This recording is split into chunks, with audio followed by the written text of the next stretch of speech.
A lo largo de estos videos, hemos sido testigos de cómo muchos pensaban que el Tercer Testamento del que hemos estado hablando no es cristiano, y de cómo la guerra nos acecha a cada paso, y de la mayor altura de maldad humana y del estancamiento moral y espiritual de los cuales no nos damos cuenta por nosotros mismos porque estamos muy familiarizados con la maldad. Y por eso es que el Espíritu de verdad y de consuelo nos viene a despertar junto con el reclamo de la naturaleza.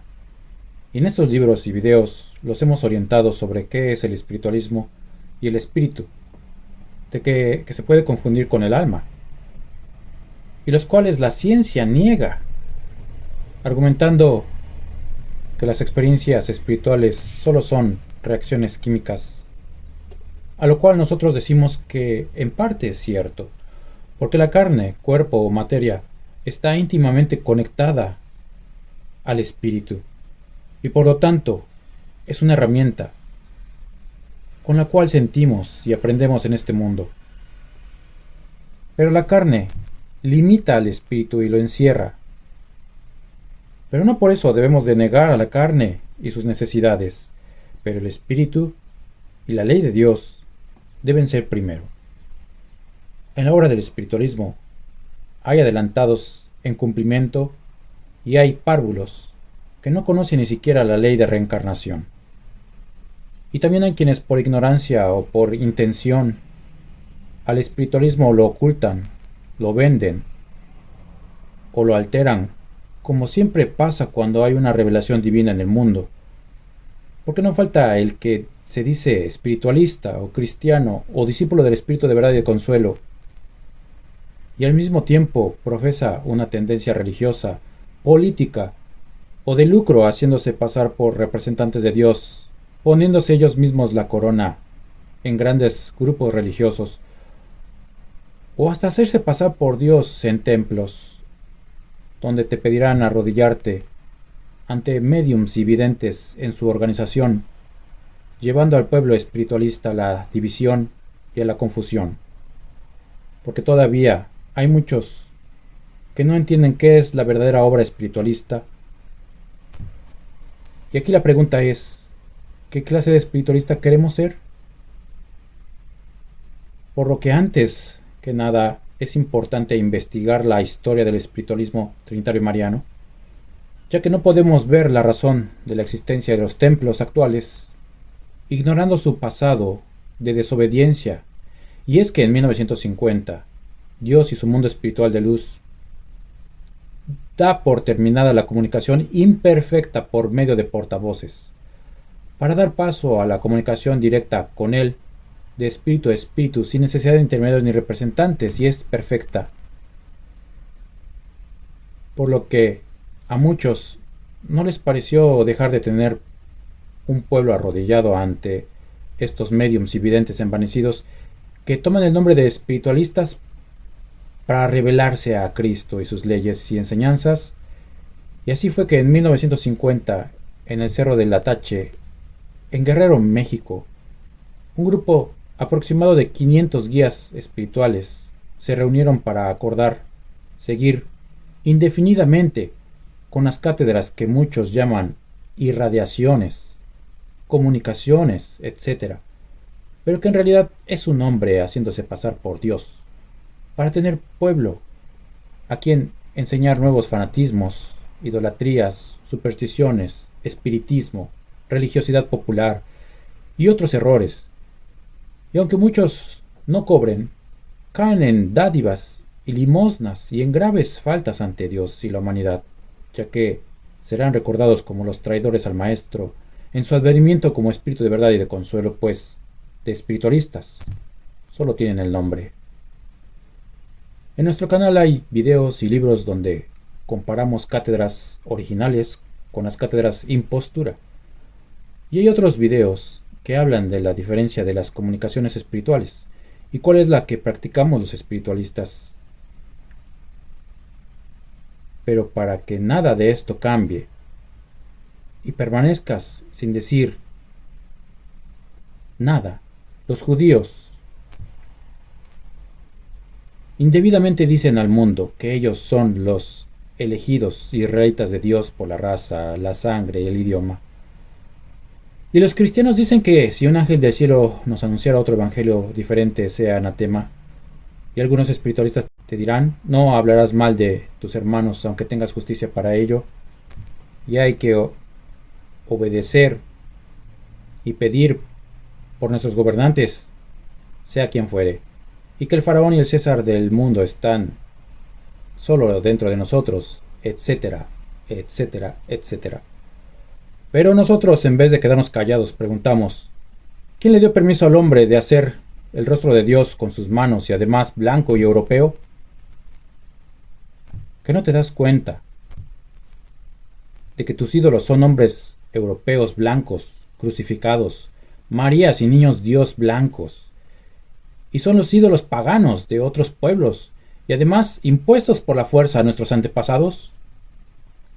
¿Hasta dónde llega nuestra ignorancia que le ponemos a Dios barba y todos los defectos humanos, y a María le ponemos una raza morena, y a sus enviados les ponemos pirámides, templos, iglesias, religiones y toda clase de materialismo alrededor de sus enseñanzas, quedándonos en lo superficial y en las formas de las cosas?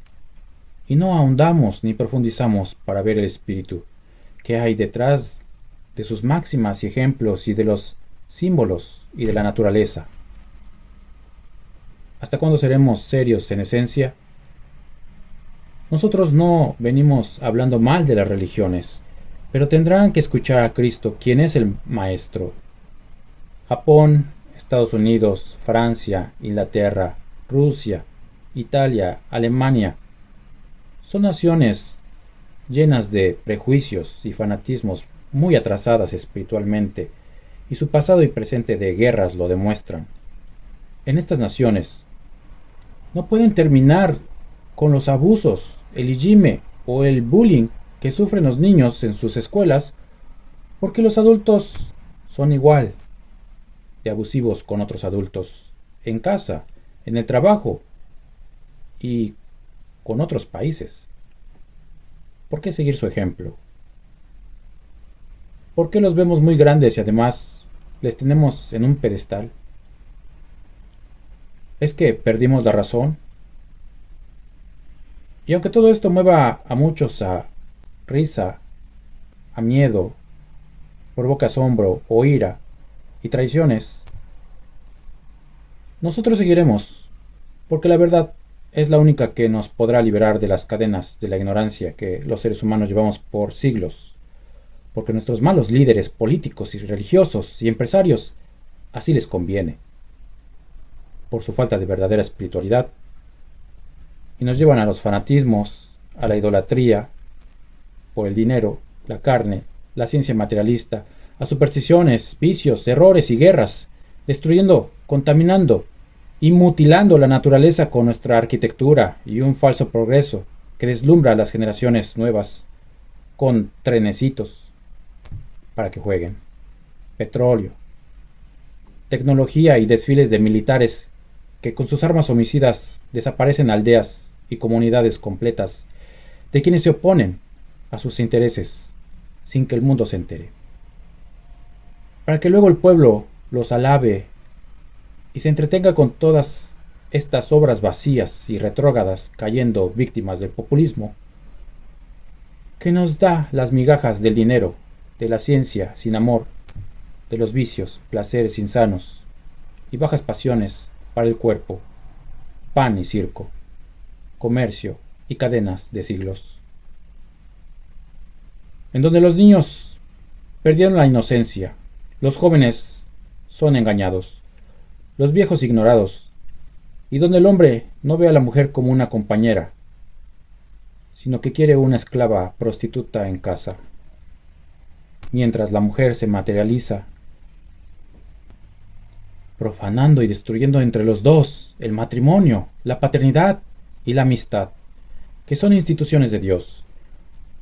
Pero al fin, Él se impondrá, no por el miedo como estos hombres y mujeres hacen, sino por la otra potencia que es la potencia del amor.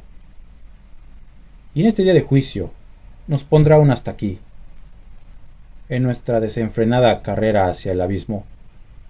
Y solo bastará un pequeño toque de su justicia y de los elementos desencadenados para que seamos testigos de su presencia espiritual de Cristo y su advenimiento como espíritu de verdad y de consuelo, porque no supimos aprender con él, que es el maestro del amor, y entonces penosamente aprenderemos la humanidad por el dolor y las pruebas, porque así lo quisimos con el abuso de nuestro libre albedrío. Pero la buena noticia es que si aplicamos a todos nuestros problemas la espiritualidad, como nos enseña Cristo en su tercer testamento, podremos solucionar todos nuestros problemas individuales y colectivos, presentes y futuros, como desempleos, desigualdad, bullying, enfermedades, plagas, adicciones, inmoralidad, injusticia, libertinaje, suicidios, guerras, desequilibrio, contaminación, muerte, destrucción, caos, cambio climático y todos los males que dejan a la humanidad, porque bien sabemos que el reciclaje y los productos verdes no sirven, porque hasta ahora todas nuestras formas de energía han sido en menor o mayor grado contaminantes y no son tan limpias. Además, son un negocio, igual que los votos que ganan los partidos políticos, porque un político no ama al pecador como lo hace Cristo. El político quiere al pecador, pero por su voto. Solo lo perdona a cambio de ser adepto a su partido o lo castiga cruelmente, a la vez que lo quiere de carne de cañón para recibir beneficios de los empresarios ambiciosos. Lo correcto es ya no producir basura y rechazar estas prácticas indignas de nuestra evolución espiritual. La clave es menos comercio y más caridad, hasta sustituirlo y desaparecerlo, y dejar de arrebatarnos los recursos y frutos de la tierra, para hacer juntos un nuevo mundo, donde no sea la ciencia sin amor la que gobierne, porque la psicología y otras tantas ramas de la medicina, con sus avances, ética, no pueden darse abasto de tantas enfermedades que surgen porque no ven la falta de espiritualidad de la humanidad y solo buscan culpables y remedios en vez de solucionar el problema de raíz. Pues si solo pusiéramos a prueba el espiritualismo, veríamos no solo cómo se solucionan nuestras preocupaciones y problemas, además los prevendríamos. Y por todo esto es muy importante la difusión gratuita del mensaje de Cristo en su advenimiento, sin importar la edad o condición socioeconómica en cualquier lugar, para que el mundo, por fin, reconozca la existencia del Espíritu y sus derechos, obligaciones y necesidades, y no le falte más al respeto. Mas no pensemos que nosotros estamos cerrando las puertas a nuestros hijos por enseñar todo esto. Por el contrario, les damos las llaves que Cristo nos da. Miremos que no nos dejó cetro ni vara de justicia en nuestras manos. Nos dejó como dejó a Pedro, con las llaves espirituales del reino, que no son llaves de oro, sino de sabiduría y amor, llaves de verdad, con las que abriremos los ojos a la humanidad, para que contemplemos el camino y lleguemos a la verdadera puerta que conduce al reino de la paz, de fraternidad, que prometido nos tiene. Llaves que abren mundos, pues las generaciones del mañana les será dado contemplar abiertas las puertas que las aproximan a otros mundos, y tener motivo para maravillarse ante el Padre. Las llaves de Cristo son el bien y el amor, de los cuales se deriva la caridad y la paz. Serán las llaves que abran las puertas del misterio, dando así nosotros los hombres un paso hacia la armonía universal, el bien y el amor, aplicados a nuestra vida, a nuestro culto espiritual, a la ciencia y al trabajo, nos llevarán a la verdadera sabiduría. Hoy estamos aislados, confinados, retenidos, como pajarillos en jaulas. porque nuestro egoísmo solo nos ha hecho vivir para el mundo, sin ambicionar la libertad y la elevación del espíritu. ¿Qué sería de nosotros, hombres vanidosos, seres empequeñecidos por nuestro materialismo, si antes de dejar nuestras lacras humanas nos fuese concedido llegar hasta otros mundos? ¿Cuál sería la semilla que iríamos a sembrar allá? Seguramente sería la discordia, la ambición insana y la vanidad. Es verdad lo que nos dice Cristo, que para alcanzar ese conocimiento a que todo humano aspira, y esa revelación que aleje de su mente material las preguntas que nos agobian y nos intrigan, o sea, la paz, mucho tendremos que purificarnos y mucho habremos de velar y orar. Preparémonos entonces para entrar a una nueva era espiritual, donde solo los necios, los reacios de entendimiento y los duros de corazón seguirán sufriendo.